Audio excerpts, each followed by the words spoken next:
Is SaaS dead in the AI era, or are you just building it completely wrong? Today, we are absolutely tearing apart the exact architecture of a multi-million-dollar software exit. We're going to expose every raw metric, the entire strategy, and the surprisingly painful financial costs it actually took to get there. Look, if you're a solo founder out there struggling to grow a single subscription product right now, you got to realize that the old playbook, it's completely broken. You need to pay close attention to this explainer because we are diving into the exact strategy that replaced it. No fluff, just the raw breakdown. Okay, let's dive straight into this. We're pulling up the verified metrics for Jeremy's core business, Taskmagic. Check these numbers out. 60,000 total users. And out of those, 8,000 are actual paying customers. At its absolute peak, this engine pumped out $400,000 in monthly recurring revenue. That all culminated in a massive $3 million in ARR. That's annual recurring revenue. But wait, here is the absolute wildest part of this entire equation. Jeremy hit every single one of those massive metrics with exactly one employee. Just one. It was literally just him as the solo founder and his CTO. That is it. Two guys scaling a $3 million a year enterprise. Just let that sink in for a second while we walk through exactly how they pulled this off. Now, to be clear, this was absolutely not an overnight success story. Back in 2019, Jeremy, who was actually a non-technical founder, hacked together this very slow version 1 no-code app builder. By 2020, they somehow pushed that initial concept to 7 figures in revenue. But then, in 2021, they hit a wall. They realized users were really struggling to automate things because of API limits. So they completely pivoted to browser automation, and that's how Taskmagic was born. Fast forward to 2024, they hit the Inc. 500 list and locked in a mid to upper 7-figure exit. So the really crucial point here is exactly how he accelerated that growth. Get this, he completely stopped marketing his main product directly. Right? Instead, he deployed what he calls the Tentpole Strategy.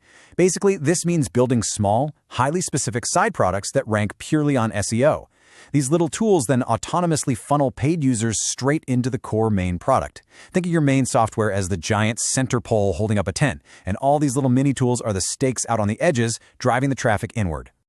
Now, what's really interesting about this next part is the monetization logic. To actually bankroll all this development, Jeremy used a brilliant pricing hack to beat subscription fatigue. He offered a lifetime deal, but, and this is key, he combined it with usage-based pricing. This guaranteed that the super heavy users were still paying for the actual server costs they consumed. Pretty smart, right? Okay, let's break down the literal, step-by-step execution of this strategy, exactly as Jeremy laid it out. Step 1. Build for the customer's next problem. You got to figure out what adjacent issue your current users are dealing with. Step 2. Build simple and keep it SEO specific. We all know specificity ranks way faster on Google than those big broad terms.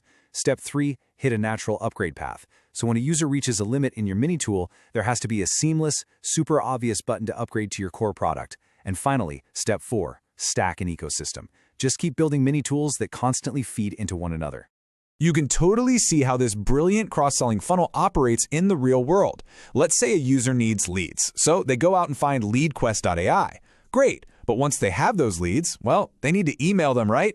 That naturally pushes them to purchase Mail Lead. But what happens when they inevitably need to automate that entire messy process at scale? Boom. They hit the automation upgrade button and instantly they are paying for the core product, Taskmagic. It's a perfect flow.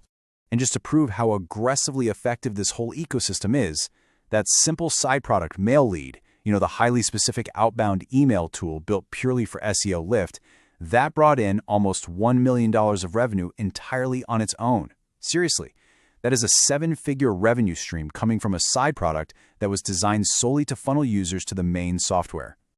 But hey, we really need to strip away the fairy tale right now because the reality of actually exiting this business, it was incredibly dark. As Jeremy put it, everyone is just toxically positive online. Meanwhile, there will be a stretch where they go through what I go through and they won't share that. Look, selling a company is not just popping champagne on a yacht. It is a brutal, exhausting grind behind the scenes. So, the crucial point here is the terrifying financial reality he faced. To actually execute the sale and buy out his initial investors, Jeremy had to completely deplete his personal and business accounts. We're talking zeroed out. He had a $9,000 monthly mortgage hanging right over his head. He put $50,000 on his Amex Platinum, and he went in an additional $200,000 into personal debt, literally just to keep everything afloat during the process. And it wasn't quick either. It took 6 to 7 excruciating months of having his back completely against the wall before that mid to upper seven-figure sale finally closed on the Acquire.com marketplace. Think about that.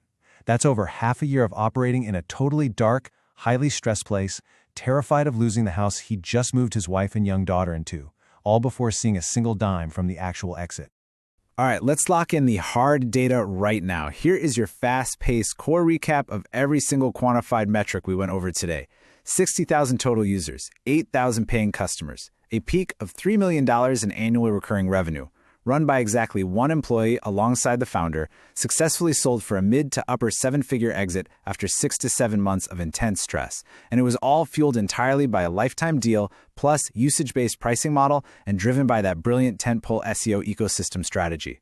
So if you remember absolutely nothing else from this explainer, write this down. Today's takeaway: stop marketing a single subscription product. It's just too hard now.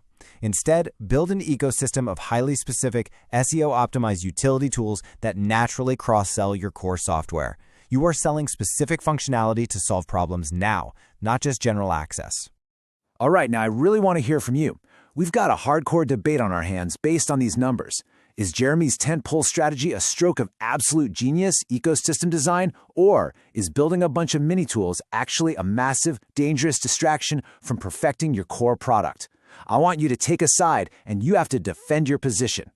Seriously, leave a comment down below with your stance on this debate. When you do, we're going to automatically send you the complete Tentpole strategy mind map and tool checklist so you can start plotting out your own highly specific SEO mini products right away. Do not just watch this and move on. Get in those comments, claim your tools, and let's start building.